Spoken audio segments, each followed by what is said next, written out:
hør. Jeg vil gerne bevise, at når f af x er lige med kvadratet x, så er f mærke af x er lige med 1 over 2 kvadratet x. Og til at gøre det, så benytter jeg trætrinsreglen, som vi har skrevet ned her fra før. Og det første trin, det er at finde delta y. Og bagefter så finder vi differenskvotienten ved delta y over h, og til sidst så finder vi grænseværdien. Og nedenunder der har vi skrevet 3 kvadratrodsætning, som vi får brug for senere. Og så vil jeg bare gå i gang. Jeg starter med at sætte min værdi ind på f af x's plads. X plus h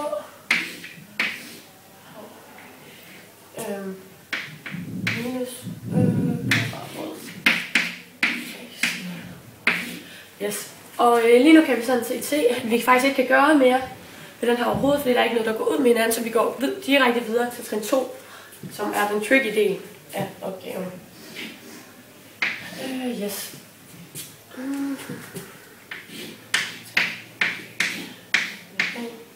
Og vi skriver lige det her lige med delta y. Så indsætter vi den fundne delta y-værdi fra før på delta y's plads. Det svarer lige med.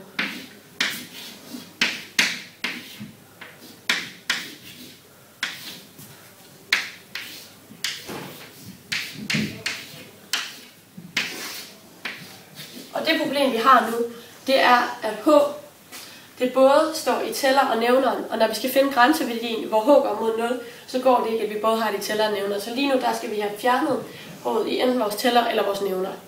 Og det gør vi så ved at benytte kvadratrodsætning.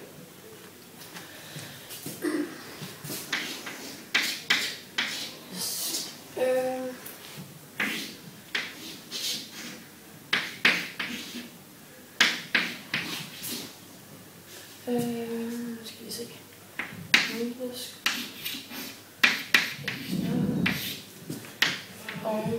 Hvad laver du nu, Emma? Jeg indsætter det i kvadratrodsætningen.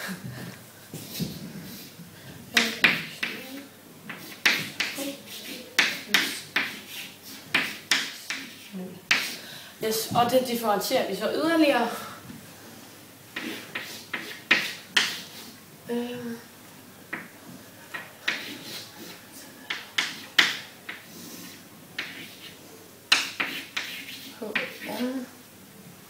Og det gør vi så ved at sætte hvert led i enden. Skal vi lige se. Minus x 0 i anden.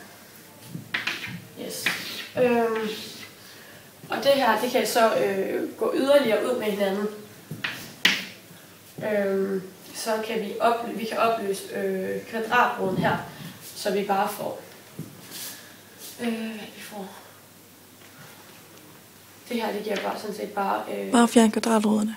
Bare fjern kvadratroderne. Ja, vi kan opløse kvadratroden, fordi vi har 2 kvadratrødder i anden, og vi trækker den ene fra den anden. Minus x. Og så kan vi så igen bare trække x0 fra x0, så vi bare får på. Og her kan vi altså se, at hele den her sætning, den er simpelthen bare lige med h. Og det skal vi så gemme til senere, når vi skal bruge det her. Og så tager vi hele den her sætning og skriver den op en gang til.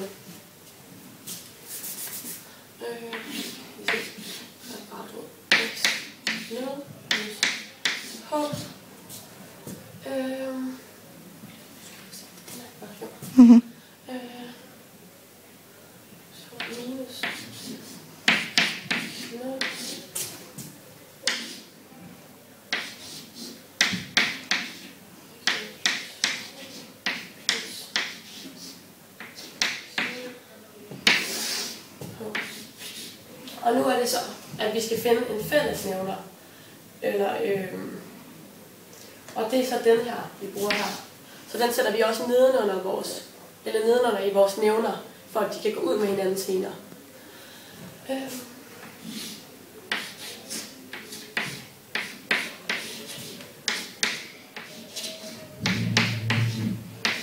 Godt. Og det vi kan se nu her er, at den har vi lige bevist, at den sådan set er lige med h. Så det vil sige, at vi faktisk bare kan fjerne den her og skrive h i stedet for. H.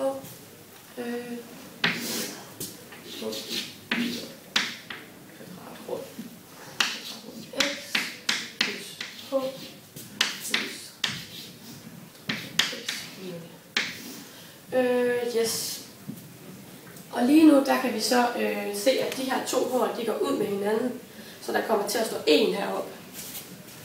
Jeg skal sige, at det her det bliver 1 under kvadratrod x plus h plus kvadratrod x0. Godt. Skal jeg lige se. Yes, så kan vi sådan set ikke gøre mere her lige nu. Så går vi videre til trin 3, hvor vi finder grænseværdien.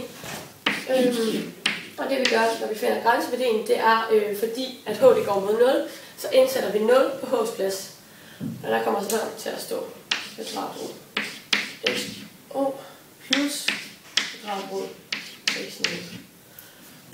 Og det giver simpelthen lim med 1 over 2 kvadratrod x.